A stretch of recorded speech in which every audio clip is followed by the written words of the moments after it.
Okay, so I went a little crazy on Black Friday and many other days, and I have a lot of new books, so let's just show them off. First book that I have is Yellowface by R.F. Kuang.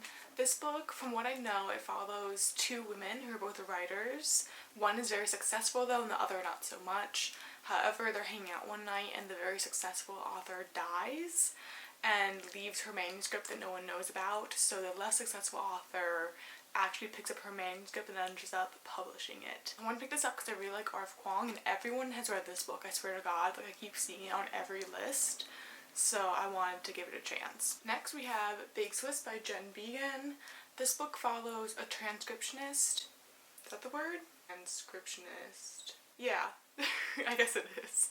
She transcribes therapy sessions, and one of the therapy clients is a woman that she has called Big Swiss, and she ends up like falling in love with Big Swiss through listening to her therapy appointments. This is another book that I've just seen everywhere, and I just love the cover, so I think that's really what made me want to pick it up.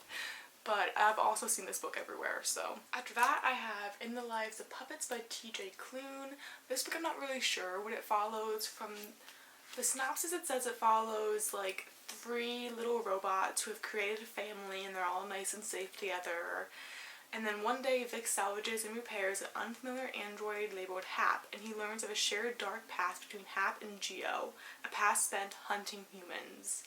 When Hap unwittingly alerts robots from Geo's former life to their whereabouts, the family is no longer hidden and safe. Geo is captured and taken back to his old laboratory. So together, the rest of Vic's assembled family must journey across an unforgiving and otherworldly country to rescue Geo. I picked this one up because it won Best Science Fiction Pick for the Goodreads Finalist Awards. The Goodreads Choice Awards, that's what it's called. So yeah, I think this one should be interesting. Next we have Wayward by Amelia Hart. This story follows 3 different women throughout like generations of a family. One is in 2019, one is in 1619 who is awaiting trial for the murder of a local farmer, one is in 1942 during World War II. I don't really want to know too much about this book, so that's all I'm going to read for right now. I really like the cover, and I've also seen a lot of people talking about this one as well. After that, we have Bunny by Mona Awad.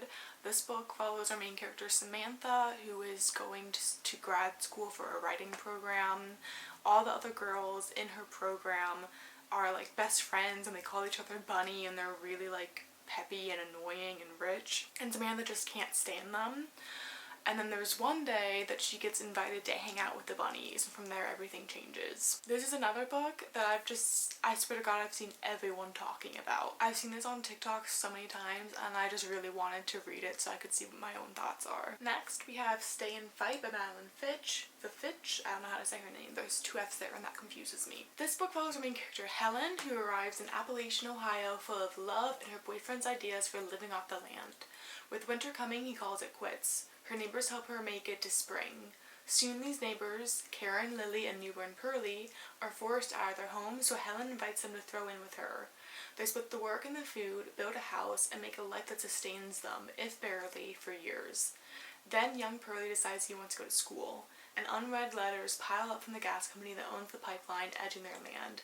The outside world is brought clamoring into their makeshift family. I bought this book because I've seen the members of Boy Genius recommend it multiple times, and I love Boy Genius. So that's pretty much all there is to this one. I have no idea what this is about other than what the back says. If you're sensing a theme, I'm not going to know much about much of these books. After that, we have The Castle by Franz Kafka. I bought this book because I just want to read something by Kafka, and I liked the cover. All of the ones in this edition, like all of his work that was in this edition, had like eyes all over the covers. It just made me want to own all of them, even though I've never read anything by him before. I do have the Metamorphosis and other short stories on my shelf, so I just haven't gotten to it yet. But I wanted to try a novel because I tend to like novels more than short stories. So the back says, The Castle is the haunting tale of Kay's relentlessness, unavailing struggle with an inscrutable authority in order to gain access to the castle. Scrupulously following the fluidity and breathlessness of the sparsely punctuated original manuscript, Mark Harmon's new translation reveals levels of comedy, energy, and visual power previously unknown to English language readers. So that does not give a lot of information, but I'm into it. After that, I have 19 Claws and a Blackbird by Augustina Bastarriga. This is a collection of short stories by the author who wrote Tender is the Flesh. A book that I love so much, and that's the only reason I picked this up, because I want to read more by this author. I don't tend to go for short stories, but I figured I'd give it a chance just because I like Tender is the Flesh so much, and hopefully this is somewhat similar to that. Then I have Be Sure by Shannon McGuire. This is a bind-up of the first 3 books in the Wayward Children series, and if you don't know, those books are like super small. But the first book is Every Hard Doorway, the second book is Down Among the Sticks and Bones, and the third book is Beneath the Sugar Sky. I've read the first book, but it's been a long time and I remember really liking it and wanting to continue with the series, but the books are just so short that I think having a bind-up makes more sense just financially. And then I also bought 2 more books in the series that I saw on Book Outlet, Lost in the Moment and Found, and Where the Drowned Girls Go. I don't know what number these are. I think it's like 6 and 7 or 7 and 8 something. I don't know. Oh, I'm holding this one upside down. But that's those books. After that, I picked up Flowers in the Attic by V.C. Andrews. I've heard about this book. Like, I've heard it mentioned many times, but I never actually knew what it was about. From the back, it says that for the sake of an inheritance that will ensure their future, the children must be hidden away out of sight as if they never existed. They're kept on the top floor of the grandmother's vast mansion, and their mother assures them they will just be for a little while, but then days turn into months and years. I know this is horror. I want to read more horror. That's the reason I picked it up. Next, I have another horror book. The Southern Book Club's Guide to Slaying Vampires by Grady Hendrix. I think this book is self-explanatory. There's like a book club and they want to start slaying vampires. That's all I know about it. I've read another book by Grady Hendrix that I really enjoyed, so I want to try his other stuff, and I've heard so much about this book that I just thought I should pick it up. After that, I picked up Ordinary Monsters by J.M. Muro. This book is another book that I hadn't heard of before. Honestly, I picked it up because it was chunky and I want to read more fantasy, and I'm really in the mood for like a big chunky fantasy. The back says this takes place in England in 1882. It follows 2 children with mysterious powers that are hunted by a figure of darkness, a man made of smoke. So that was enough to get my attention, that and the fact that it's a big book. Then we have Daughter of the Moon Goddess by Soon Lin Tan. This book follows her main character who grows up on the moon, who is not aware that she's been hidden from the feared celestial emperor who exiled her mother for stealing his elixir of immortality. But when her magic flares and her existence is discovered, she is forced to flee her home, leaving her mother behind. This, I think, is a duology. The cover just really caught me for this one. I think it's cute. I think it's pretty. Again, I was in the mood for fantasy, so I was literally just at my local Barnes & Noble. They only had 2 shelves of fantasy, and I was just trying to pick out as much as I could. So this is one of the ones I made the pick. I got quite a little pile forming up behind me. After that, we have The Eye of the Heron by Ursula K. Le Guin. This book takes place on Victoria, a former prison colony in which 2 exiled groups live in apparent harmony. All is not as it seems, however. While the peace-loving farmers labor endlessly to provide food for the city bosses rule the Shantith with an iron fist. When a group of farmers decide to form a new settlement far away, the bosses retaliate by threatening to crush the rebellion. I've only read one Ursula Le Guin book, but I loved it. I want to read everything she's ever written. I love how she infuses like politics in her science fiction. I just think it's amazing.